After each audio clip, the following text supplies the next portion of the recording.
Alors, bonjour, ici Micheline Bourque du Club de lecture à faire. Aujourd'hui, j'ai le grand privilège d'accueillir pour une première fois une dame très extraordinaire, mais qui est là parce qu'elle a sa propre maison d'édition. Donc, c'est une éditrice, un grand mot, un peu un mot qu'on connaît pas beaucoup, on ne connaît pas beaucoup ce métier-là. Donc, avec Isabelle Contin qui est devant moi, on va passer quelques moments pour apprendre à connaître sa maison et qu'est-ce que c'est un petit peu le monde de l'édition, son approche particulière, etc. Donc, sans plus tarder, je vais demander à Madame Isabelle Contin de se présenter. Donc, Isabelle, qui es-tu et que fais-tu? Bonjour Micheline, merci de me permettre d'expliquer un peu notre métier qui semble si mystérieux, mais c'est toujours comme ça quand on ne connaît pas. Je suis éditeur, éditrice. J'ai ma propre maison d'édition qui s'appelle Isabelle Quentin Éditeur. Je fonctionne aussi sous les noms de IQ Press en anglais, c'est plus facile à prononcer et ça fait smart. Et SGRAPH. SGRAPH, c'est un peu notre laboratoire de recherche-développement où on fait des folies, où on tente des choses. Je suis éditeur donc depuis 34 ans. J'ai fait à peu près de tout, du magazine, du livre scolaire, universitaire, du beau livre, du livre pratique. Et c'est dans cette niche-là que depuis une vingtaine d'années, je me suis davantage concentrée. Donc, je produis grâce à une équipe fantastique de langagiers, de chercheurs, d'historiens, ethnologues et des auteurs, évidemment, des livres pratiques, des essais. Et je travaille donc je réunis des experts autour de ce qu'ils ont de meilleur à offrir. Oui. Ça m'inclut. Oui, absolument. Puis, en fait, moi, quand j'ai été rencontrée pour la première fois, Isabelle, j'avoue que j'avais pas pris note de la maison d'édition parce qu'on fait pas ça quand on n'est pas interpellé de part et d'autre. Mais je me suis rendu compte que dans ma bibliothèque, j'en ai de tes livres. Ah, ah, J'ai ceux de Michel Blanc, notamment.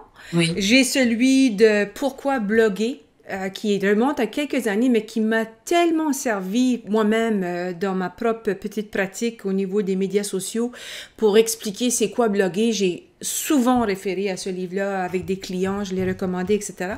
J'ai des livres que j'ai connus par ton entremise et le Réseau des femmes d'affaires du Québec, Oser, un livre pratico-pratique, on pourra en parler de cette approche-là. Et plus récemment, le privilège d'être en contact avec un livre, le livre de Madame Simard, que les gens connaissent, Nicole Simard, un livre qui s'appelle Savoir dire une affaire. Donc, ce qui m'avait impressionné de ton approche, justement, ben, il y a tout ce volet-là qui s'intéresse au milieu d'affaires, donc des livres pour aider les gens d'affaires, et l'aspect un peu pratico-pratique des choses. Donc, j'aurais aimé ça que tu nous décrives un petit peu qu'est-ce que c'est comment vous fonctionnez à ce niveau-là, c'est quoi l'approche que vous préconisez, puis peut-être nous parler d'autres exemples, des choses concrètes, parce que l'aspect pratique était vraiment intéressant, certainement pour les deux livres que je viens de mentionner en dernier. Bien, nous, on essaie toujours de conjuguer le beau à l'utile, à l'inspirant. On essaie de faire des livres dans lesquels on apprend quelque chose, qui nous offrent des options, dans lesquels on peut grandir. C'est notre fil conducteur, peu importe les collections. Et tu as raison de dire que beaucoup ou la plupart de nos livres s'adressent aux gens d'affaires ou au milieu des affaires, mais pas essentiellement. La façon dont on fonctionne, c'est que j'invite les auteurs qui ne sont jamais des écrivains. Hein. Nous, on ne fait pas de littérature. Alors, moi, j'ai l'habitude de dire, ils sont tous parfaits dans leur genre. Et ensemble, c'est pour ça que je parlais d'équipe tantôt, avec les langagiers, avec les éditeurs, on fait des livres extraordinaires en partant de leur savoir. Donc, on travaille idéalement dès le début du projet. Je compare souvent notre métier à celui de l'architecte parce que c'est plus concret. Tout le monde habite dans une maison ou un appartement. C'est plus concret que le livre. C'est pas tout le monde qui a participé à l'élaboration d'un livre. L'architecte va te dire qu'est-ce que tu aimes. Vis-tu plutôt dans ton salon, dans ta cuisine, dans ta salle de bain? Est-ce que tu vis seul? Invites-tu toujours plein de gens? Quels sont tes matériaux préférés, tes couleurs? Et ton budget. Et à partir de ça, il va créer exactement le cocon qui te ressemble. Hein. Alors, quand on a la chance de travailler au début avec un auteur qui est un expert, Premièrement, c'est beaucoup moins angoissant pour lui ou elle parce qu'ils se sentent déjà dans une équipe plutôt que seuls devant leur clavier. Ça peut être longtemps. Oui. Deuxièmement, au lieu d'écrire 200 pages dans un mauvais cadrage ou une direction inadéquate, ben là, on campe le projet. C'est plus qu'une table des matières, là. On le campe ensemble. On essaie de voir quels sont les objectifs de communication de cette personne-là, quelle est sa spécificité, qu'est-ce qu'elle a à raconter. Nous, ça va nous permettre de se préparer à bien l'accompagner. On devient comme le premier lecteur, un lecteur exigeant, mais un premier lecteur. Et l'idée, à terme, si je vais à l'autre bout, c'est un peu comme l'architecte qui te dessinera la maison de tes rêves, c'est d'arriver à faire un livre où le lecteur, page à page, se sentira jamais perdu. C'est pas facile. Il doit se sentir accompagné, il doit comprendre où il s'en va et il doit apprendre à travers ça.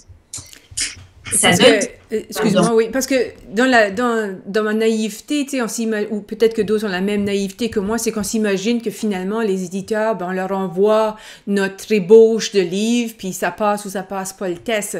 Je pense qu'on a souvent vu cette image-là, un peu comme un script. On vous envoie notre script, puis ça passe ou ça passe pas.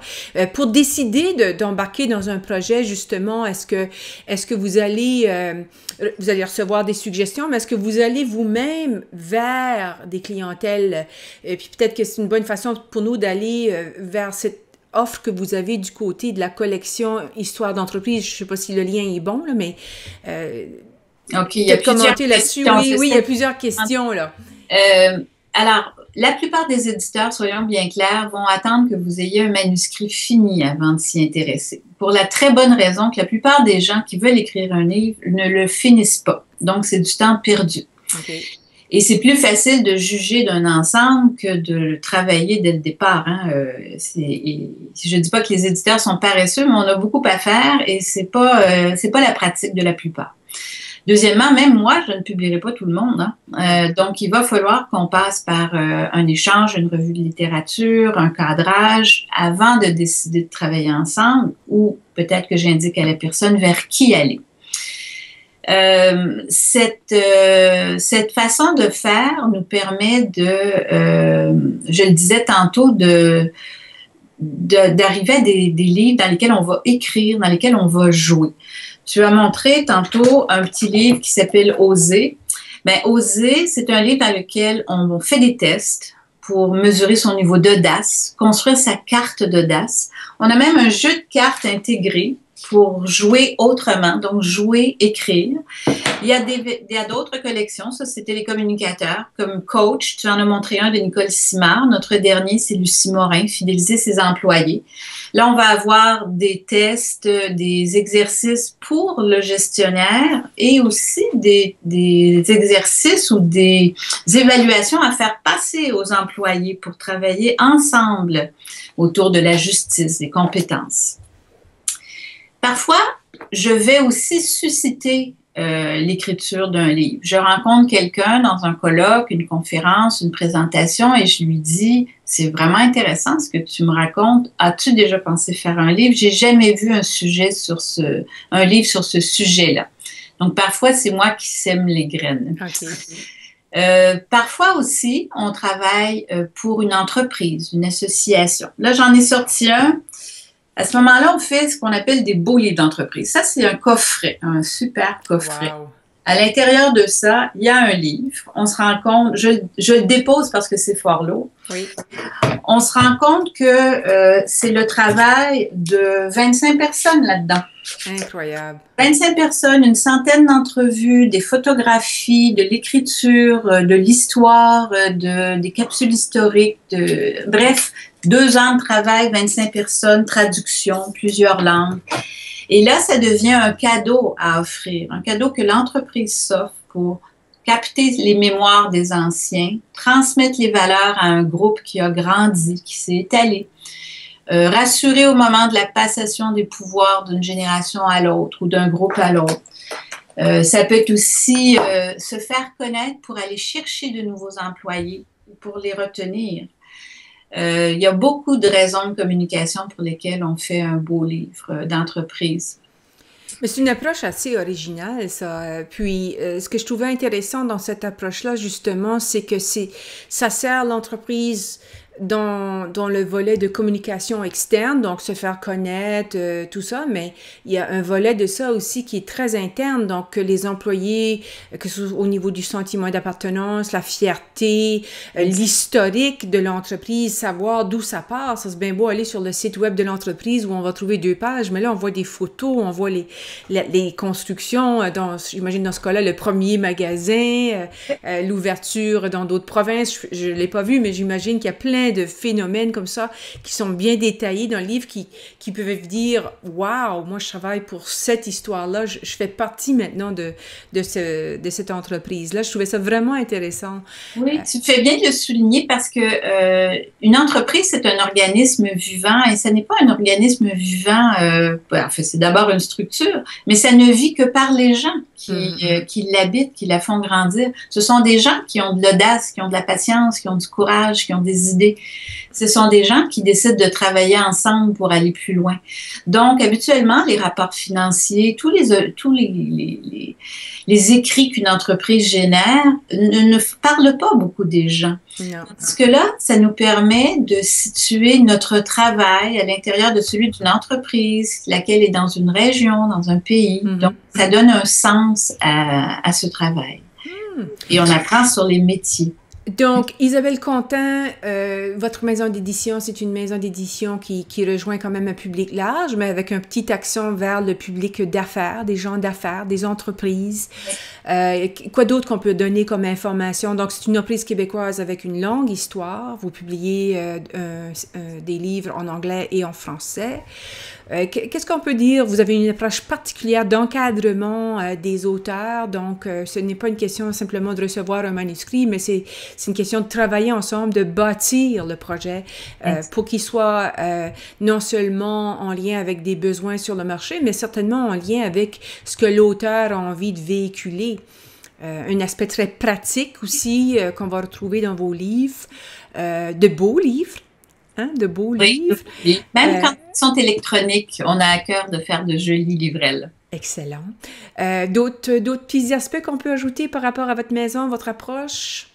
Bien, il arrive, je pense qu'il faut le souligner, qu'on travaille pour des entreprises à faire du contenu, j'oserais dire intelligent, mais ne nous méprenons pas, d'autres font des choses intelligentes, mais faire du travail de synthèse pour mieux faire connaître le sujet, la matière qu'une entreprise porte. Parfois, c'est l'électronique qui est le bon format. J'ai une affection pour le beau livre parce que ça reste, mais parfois, c'est l'électronique qui sera le bon format. Voilà. Excellent. Donc, peut-être aviser les gens qui nous écoutent, quel est le meilleur moyen de communiquer avec vous? S'il y a de nos adeptes qui voudraient entrer en relation avec vous. Vos adeptes, c'est un joli mot. Oui. Eh bien, je pense que le plus simple est par courriel, puisque vous comprendrez qu'on est parfois dans des zones industrielles, on se promène énormément. Donc, éditeur, sans accent, @iqe pour Isabelle Quentin éditeur, .qc.ca. Et nous vous répondrons. Puis, la dernière chose, encore une fois, je trouve que ça courageux ce que vous faites. C'est un métier qui a vécu plein de soubresauts justement avec l'arrivée du web et a nécessité plein d'adaptations du côté de l'industrie.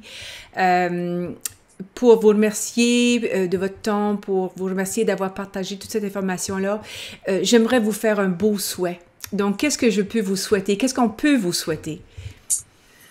Eh bien, de trouver les fils qui m'amènent jusqu'à des histoires inspirantes à raconter pour continuer à éveiller et à donner des options à ceux qui nous lisent. Excellent. Bien, bonne continuité à vous, puis au plaisir de nos prochains contacts. Merci, Micheline. Merci à vous.